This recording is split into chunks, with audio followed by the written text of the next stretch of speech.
మరో breaking news చూస్తున్నాం. Visakha railway zone పై party నాయకులతో టెలికాన్ఫరెన్స్ లో సీఎం చంద్రబాబు స్పందించారు. విశాఖ రైల్వే జోన్ ప్రకటన ద్వారా మోదీ మరో మోసం చేశారని సీఎం అసంతృప్తి వ్యక్తం చేశారు.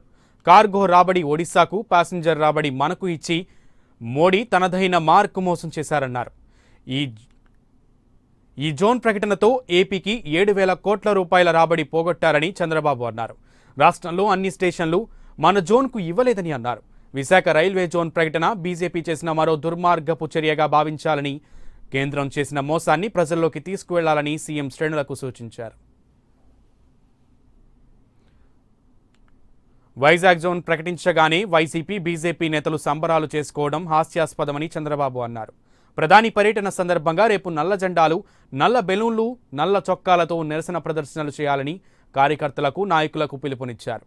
భార్య బీజేపీ, భర్త వైసీపీ రెండు పార్టీల లాలూచి మరోసారి రుజువైందన్నారు.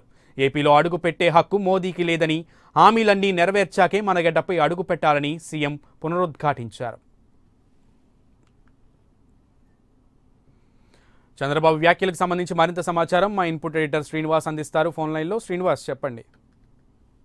ఆంధ్రప్రదేశ్ కు జరుగుతున్న అన్యాయం, కేంద్ర ప్రభుత్వం మోడీ నాయకత్వంలోని కేంద్రం చేస్తున్న అన్యాయంపై ఇప్పటికే ముఖ్యమంత్రి బహిరంగంగా పెద్ద ఎత్తున విమర్శలు గుప్పిస్తూ ఉన్నారు. అయితే ఒక పక్క బీజేపీ నాయకత్వం, బీజేపీకి సంబంధించిన నాయకులు విశాఖ రైల్వే జోన్ ఏర్పాటు ప్రకటనకు సంబంధించి సంతోషం వ్యక్తం చేస్తుండగా, ముఖ్యమంత్రి ఈ రోజు పార్టీకి సంబంధించిన నాయకులతో జరిపిన టెలికాన్ఫరెన్స్ లో కొన్ని కీలకమైన వ్యాఖ్యలు చేశారు. ఆంధ్రప్రదేశ్ కు సంబంధించి విశాఖ రైల్వే జోన్ను అది సుదీర్ఘ కాలంగా పెండింగ్ లో ఉంది. పెండింగ్ లో ఉన్న అంశాన్ని మేము పరిశీలించాము, ఇచ్చాము. ఆంధ్రప్రదేశ్ కు కంటిన్యూ చూడడానికి అన్నట్టుగానే ఉందనేది ముఖ్యమంత్రి వ్యాఖ్య.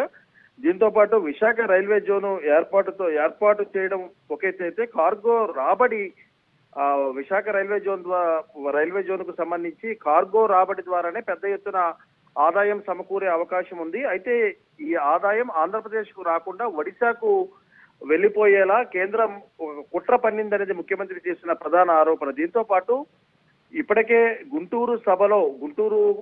ఇటీవల గుంటూరుకు వచ్చిన ప్రధానికి నిరసన తెలపాలి, ఆంధ్రప్రదేశ్ కు సంబంధించిన హక్కులన్నింటినీ సాధించుకునేలా కేంద్రంపై ఒత్తిడి తేవాలనేది ముఖ్యమంత్రి పిలుపు మేరకు ఆ రోజు తెలుగుదేశం పార్టీకి సంబంధించిన కేడర్ కానీ లేకపోతే నాయకులందరూ కూడా నిరసన వ్యక్తం చేసిన పరిస్థితి ఉంది. సో ఇప్పుడు తాజాగా రేపు ప్రధాని మరొకసారి ఆంధ్రప్రదేశ్ కు వస్తున్న క్రమంలో పెద్ద ఎత్తున పార్టీ కార్యకర్తలు, పార్టీ కేడర్, అలాగే నాయకులు వీరందరూ కూడా నిరసన తెలపాలి. ఆంధ్రప్రదేశ్ కు చేస్తున్న అన్యాయం, ఒక కుట్ర వైసీపీతో కలిసి ఆంధ్రప్రదేశ్ కు అన్యాయం చేసేలాగా ప్రధాని వ్యవహరిస్తున్నారు. ఆయన మొండి వైఖరికి నిరసనగా పెద్ద ఎత్తున ఆందోళన వ్యక్తం చేయాలి, నిరసన ర్యాలీలు జరపాలనేది ముఖ్యమంత్రి పిలుపు. ఆ పిలుపు మేరకు ప్రధాని పర్యటనకు వ్యతిరేకంగా ఆంధ్రప్రదేశ్ హక్కుల సాధన కోసం తెలుగుదేశం పార్టీ మరొకసారి ఆందోళనకు సిద్ధమవుతోంది. రేపు విశాఖ వేదికగా ప్రధానికి నేరుగా తమ నిరసన తెలిపేందుకు నల్ల జెండాలు ఎగరవేయడం. శ్రీనివాస్, అయితే కేంద్రం ప్రకటించిన సౌత్ కోస్టల్ రైల్వే జోన్ కు సంబంధించి రాష్ట్ర ప్రభుత్వం అలాగే రాష్ట్ర ప్రజలు కూడా సంతృప్తి చెందినట్లుగానే తెలుస్తోంది.